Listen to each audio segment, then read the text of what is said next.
Hello everybody and welcome to another exciting episode of the Jack the Lad podcast. On today's episode we've got on Jake Jackson. Welcome. Hey Jack, thanks for having me on again. We'll try this one more time because we had a little bit of difficulties last time, but that's all good. Yeah, so just to let everyone know, we did previously record this episode, but for whatever reason the files got corrupted. So I think it's something to Jake's end because we've had more issues today. But yeah, thank you very much for coming on the podcast. Thank you for coming on, obviously, a second time. So I got you on, obviously, to talk about your ultra running because you seem to place top 3 every day of the week. And yeah, you keep, buzzing up on my feed. I've got a few ultra runners on there. And you just seem to come top of the pops all the time. So I thought I'd have a chat with the man at the top of the mountain. Oh, well, maybe not the top, but trying to get up to the top, I guess. In and around. You're in decent company. Right. Yeah. So how did you first get into it then? Well, it's been a little bit of a journey, I guess you could say. Started running about 11 years ago, mostly to lose a little bit of weight, try to get healthy. My wife and I had 3 kids and just not living the most healthy lifestyle. We were smoking, drinking, not a lot, but a little bit more than probably we should have been. So got gym memberships, and I never was really one for lifting weights, and they have lots of treadmills there at the gym. So hopped on the good old treadmill and just kind of progressed through the distances, 5K, 10K, up to marathon, ran those for, I would say, 4 or 5 years, and then had a few friends who were dabbling in trail running and doing longer races, 50 mile, 100 miles. So that's kind of my introduction to getting into ultras through a couple friends. So when you say you did it to lose weight, what starting point were you at? I think I was about 170 when I started running. I mean, I wasn't, super heavy, but noticeable, I guess. And I had a lot of problems with just joint pain. My knees hurt quite a bit. And it wasn't really something that I got into. It was just basically a way to lose weight with the running bit. I mean, I had played sports growing up, mostly ball sport, team sports, never really enjoyed running all that much. And for whatever reason, just getting on the treadmill and running, it just clicked with me, and I enjoyed it. So how long into it did you transfer from the treadmill outdoors? Yeah, I was a bit of an outlier. I liked running on the treadmill, and I still do to this day. For whatever reason, I just really enjoy just setting the pace and just going, and we're having to worry about anything. We weren't living in a city at the time it was very hot and windy a lot of the time, so I didn't run much outside. Once we had moved to a city that was the climate was a little better, I did start venturing outdoors. But most of it was just treadmill running, and it never really bothered me. Yeah, I only asked because I do, I would say 90% of my running on a treadmill, just because of how my sort of workout. I usually do weights, then I do treadmill for a bit, and then I do sauna. Right. I've been thinking about doing my weights, then going for a run from the gym, land back at the gym, and then go sauna. But again, I like the treadmill because you can set it to a pace, and I feel like I can keep a much quicker pace. Right. On the treadmill, like I said the other day, I haven't really been doing a lot. I'm looking to you, obviously, as my oracle. I can set it to 12 kilometres an hour quite comfortably for a 5K. And then in that, I sort of jump it up to 14 every now and again, just to sort of think. But I'm not sure that I could keep that pace. I don't know whether it's just me, with when I'm running, I just get into a groove. But it does feel like I'm running quite quick, but I feel like I can manage it. I'm not really sure why. Yeah, I think, there are definitely benefits to running outside. I mean, the variation of the terrain you're running on. I think when you're running on a treadmill, unless I think what the science is, if you're setting it to 1 or 2 degrees on the incline, that's supposed to simulate the wind resistance running outside. Right. So I think you do the muscles that you use running outside give you more of a benefit. But on days when it's the weather's terrible, it might just be a better idea just to stick to the treadmill and avoid maybe slipping in a puddle or tripping on something you don't want to trip on. So what does your training look like then? What does your sort of day-to-day life look like for you, especially sort of running up to, an ultra marathon? Typically I'll get up at 4:30 in the morning, have my coffee, get everything ready, and I'm out the door usually around 5 o'clock. It really depends on where I'm at in my training and what exactly I'm training for. Most typically I'll run anywhere from about 8 to 12 miles in the morning. I have about a 2 hour window that I'll have before I need to get back home and get ready for work. So usually between 5 and 7, I have that time set out to get whatever running in I want, or if I want to do a little bit of weightlifting. And this is just my Monday through Friday routine. And then on the weekends, typically Saturday, I'll do something a little bit longer, over 15 miles, typically 15, maybe all the way up to a 30 miler if that's something I'm training for. And then Sunday is usually a recovery run of around 10 to 15 miles. So yeah, it really depends on the type of race that I'm training for and where I'm at in my training.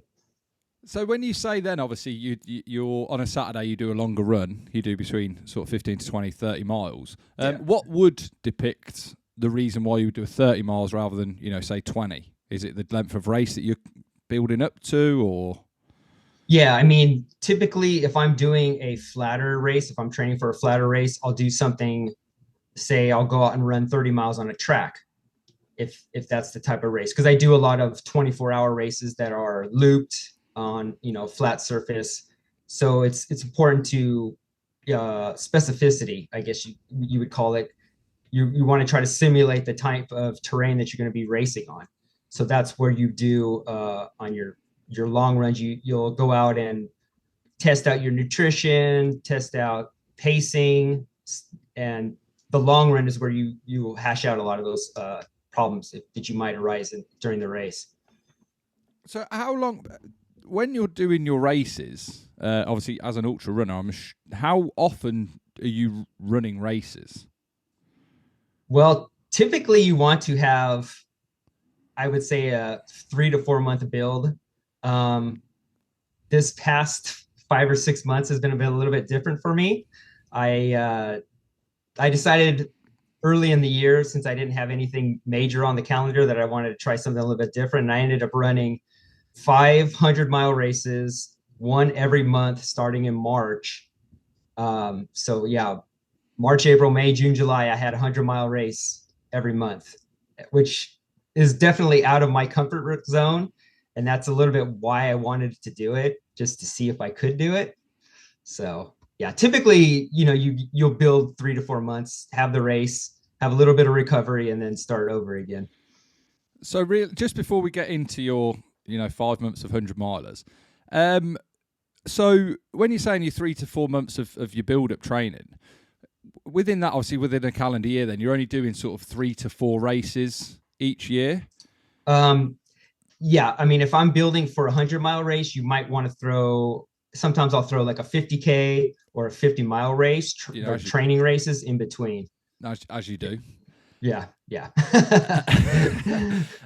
So, okay, but for your 100-mile plus, how do you choose which events to do then? How do you go through? Because I know that there is, quite a bit. Obviously, the Moab, is it the Moab 240? Right, yeah. Like stuff like that. How do you sort of pick out, and do you then change year to year so you do different ones? Yeah, it really depends on what your goals are, I guess. I mean, the cool thing about ultra trail running is that there's such a variation in the different types of trails, races. They're springing up all over the place now. So typically, I try to mix it up. These 5 that I picked, the first 4 of them were all races that I could easily get to. They were easily accessible. I could drive to them. I didn't necessarily need a crew to go out there with me, even though I did have a crew at several of them. And then sometimes, like the last one that my wife and I picked was in Ohio. So it was more of a vacation. And I know that sounds ridiculous to say you're going on vacation to run 100 miles where you're hurting for most of it, but I guess that's just part of the running life is you're going to see different areas of the world or country, and you're doing it all on foot. So that's what keeps it interesting. Yeah, yeah, definitely. So you mentioned there obviously where you needed a crew or you didn't need a crew. What again? What would what would be the reason that you would need a crew? Yeah, I mean the crew aspect is mostly to save time during the race. If you are somebody who is trying to like possibly win, every second counts. So you have people set up along the course who will switch out your nutrition, switch out your water bottles. If you need to change shoes, they'll have all that stuff set up and ready for you. It's basically it's kind of like a NASCAR pit crew. You're going in to get everything switched out as quickly as possible so you can get back out moving again. Right. Okay. So how come you only obviously with this 5 in 85? Uh, why didn't you use a crew for every single race? Well, a lot of it just comes down to logistics. I mean, you it's hard to uh like pick a race and then running in itself is very selfish. It's a selfish sport. You're going out there, you're taking time, a lot of it from your family or you're sometimes your friends want to go out the night before and have a few drinks or something and you're like, no, I got to get up early and get this run. So having the crew aspect, it's always been kind of hard for me to ask somebody else for help. Basically, most of the time, my wife has been the one to help crew for me, which has been great. She's an ultra runner too, so she kind of understands why you would need that. But some of the races, I go into them and especially the ones that are looped. The first three of these races that I did over the five were all short loops. So you could just basically bring a table, set out all your nutrition, your water, and everything, and then every time you come by and you need something, you just grab it yourself. It's very simple. Right. So the point of having the crew is basically just to get you in and out, and sometimes it's a lot of fun to have your friends out there helping you. So that's another aspect to it. Yeah, yeah, definitely. Right. So let's get into it. We've touched on it a little bit. So you're survive 5 in 85. So you were doing 5 100-mile races, and you wanted to get it in sub 85 hours. All five, yes, yeah. All five in sub 85 hours. So talk us through the lead up to race one. What was it, and how did it go? Okay. So yeah, I didn't have all of these five picked out at the beginning of the year. There was a couple of them that I initially had definitely wanted to do, and I think it just built from there. I had four of them picked out, except for the one in June. That was the only one that I didn't have anything planned for. And, I was just looking at the calendar, looking at what races I could possibly do in June. And it just so happened that a friend that I knew the race director for was having this race. And so that's how that one got filled in. But yeah, the first one was in March. It was called Run for Kids. It was an organization that raises money for the 100 Mile Club, where they will, uh, kids all across the country will sign up to run 100 miles during their school year, which is awesome. Great way to get a kid motivated. And that race went on. We had the option to run at either at a 7 p.m. start or a 7 a.m. start. So me uh, wanting to make it harder, I guess, I ended up choosing the 7 p.m. start and ran basically through the night, which was not something I typically do. Most races start in the early morning and I might run, a couple hours into the evening, but most times I'm not running completely through the night unless I'm doing like a 24-hour race where you're going to have to run through the night. But yeah, that one went really well. It was run on a half-mile loop around a elementary school, and we just did 200 loops around and around and around for about 15 hours. See, I think So, that side of it, I mean, do you find that harder or easier to just the repetitiveness of 200 laps? in some ways it's harder, but for me, especially on these looped flat courses, I don't know if it was because of my road running background. It's very easy for me to just lock into a pace. And it probably just goes back to like running on the treadmill. You just set your pace and go.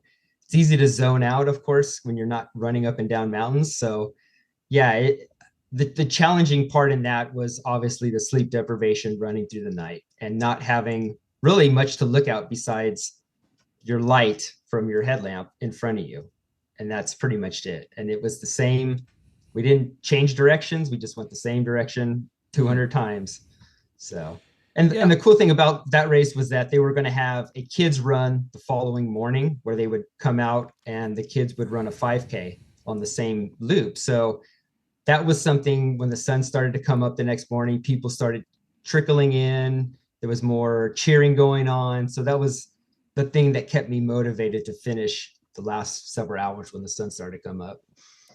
Yeah, I mean, I suppose running through the night as well on that course would have uh, mitigated some of the sort of repetition because, like you say, you can only see the distance of your head torch. There's no, although there is the same scenery out there, you can't see, that far that you're just going around and seeing the same stop sign or the, whatever it is in the distance, which probably helped actually. I would have thought. Rather than running around through the day and just seeing the same, same thing 100 and Yeah. 150 I mean, times.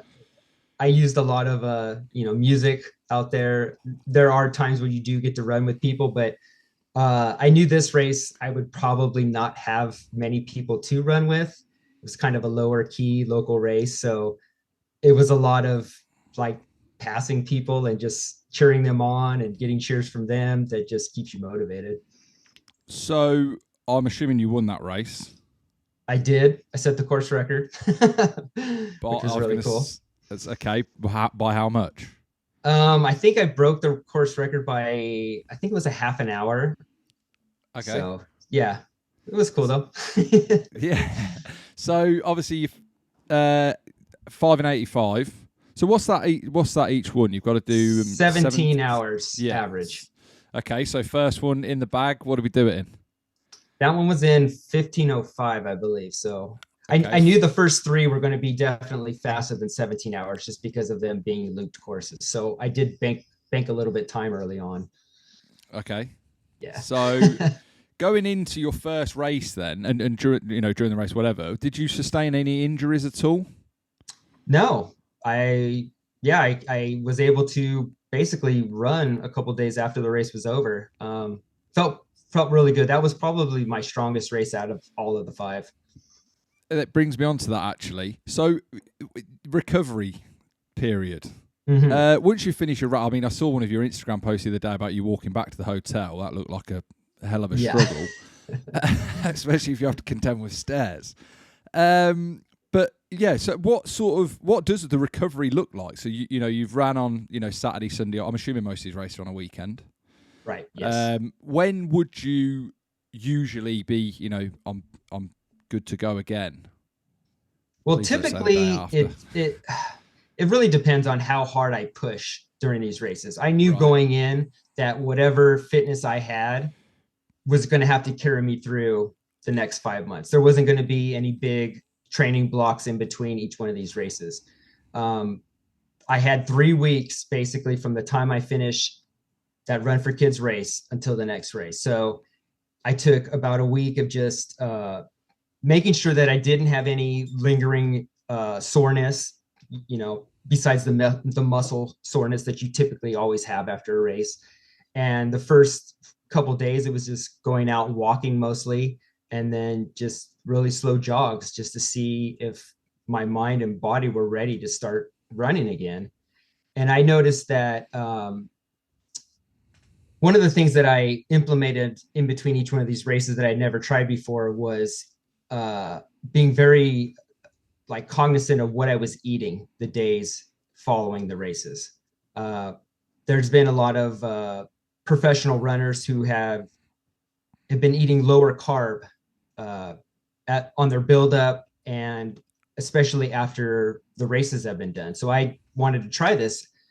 Basically, you just don't eat a whole lot of processed like breads, You try to just eat really low carb. And I did that for the following 2 days after the race. And I noticed that I didn't have a lot of inflammation in my ankles that I usually do. My knees definitely didn't feel as sore as they usually do. And overall, I was recovered quite a bit faster. So just holding off those 2 days, I think, let the inflammation do whatever it needed to do. And after the 2 days, then you go out and have your beer and or your pizza or your burgers or whatever, and you kind of just I for me, I felt like I got back into running quite a bit faster than doing it that way. So Looking at it from your diet perspective, can you pretty much just eat whatever you like because of the amount you're burning? yeah, I would say it. Everybody says in moderation, eat in moderation. Um, when you've been running as long as I have, what your body's going to do when you eat something that maybe you shouldn't have, or if you drink a little bit too much the night before, your body can feel it the next day. And so I do enjoy food. I don't run 100 milers just so I can eat, but there will be definite cheat days here and there, cheat snacks.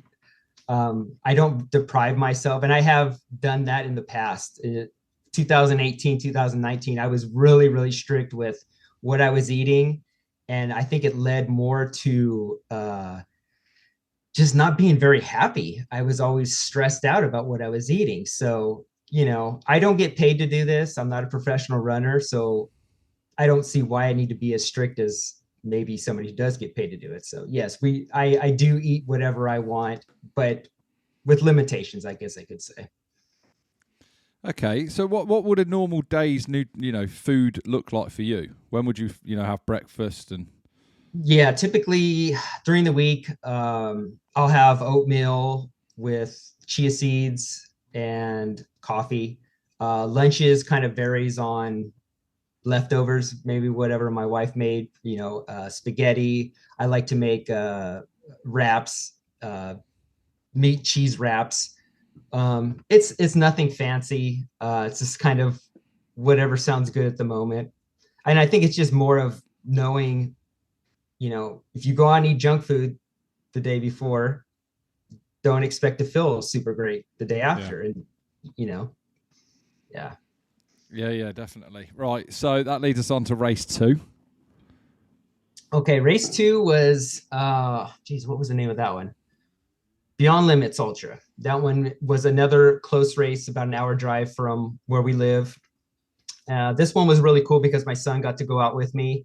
We were going to be staying. It's held at a campground. It's a 2-mile loop through a campground and through some mountains, mostly flat. But yeah, my son and I went out there.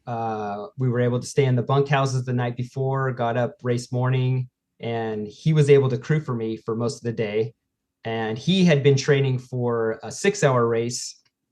So he was able to get out with me and pace me for a little bit, which was really great. And yeah, that race was a lot of fun too. Quite a few of the people that were at the last race were also out there.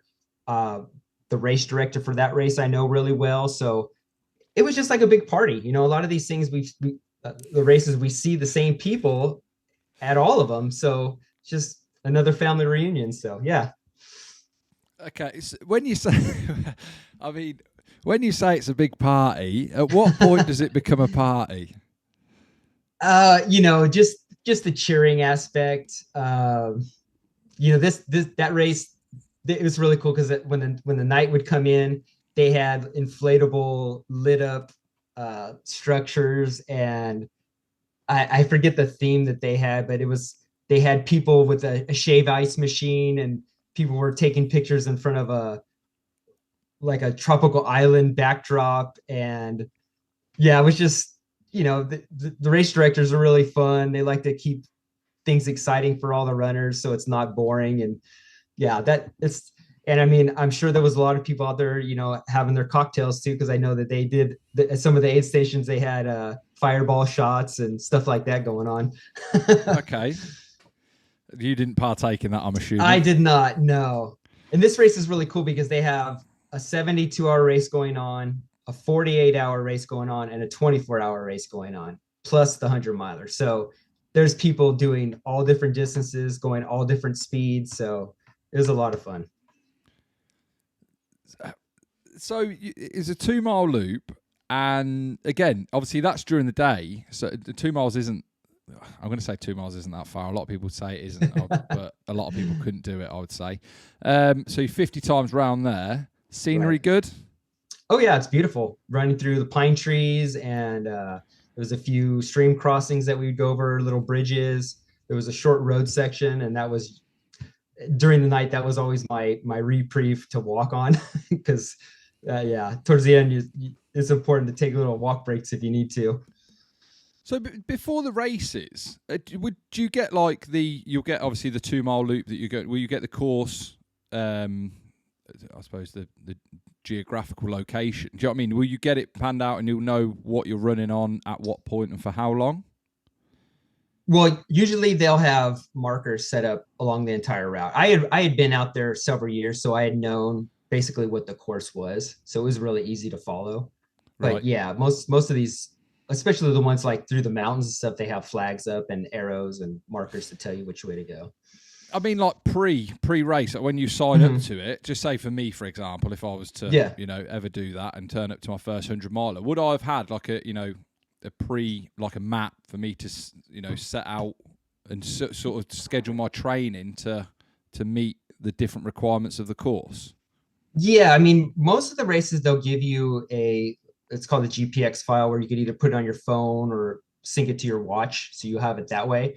And then a lot of the really good races, especially these short course races, they'll give you a map that will just show you exactly what the course is. So you have a pretty good idea of where you're going to see maybe your crew, or bathrooms. They'll put where there's going to be bathrooms along the course. So yeah, they make it really convenient. So I mean, I don't see how anybody could get lost on, especially on that course, because it's 2 miles, but you're weaving around a really small area. So you can see people pretty much the entire time you're running. Right. So yeah. So how did that race go? That one actually went pretty good too. Like I said, I had about 3 weeks in between the first race and that one. I also had a vacation off work that entire week, so I did get a little bit more time to catch up on sleep and recover a bit more. Um, yeah, that one was a lot of fun. I ended up winning that one and setting the course record too, which I was kind of shooting for. But yeah, I ended up finishing that one in about 15 and a half hours. And yeah, I had a really good time. So when these right, so obviously I don't know anything about ultra running, as you can probably tell by my build. I'm not an ultra runner. Um, so with you winning these races, is there a sort of a point system within the ultra running thing where you're in the world, or within America and stuff like that? How do you sort of move up to be like established with winning the bigger races, for example?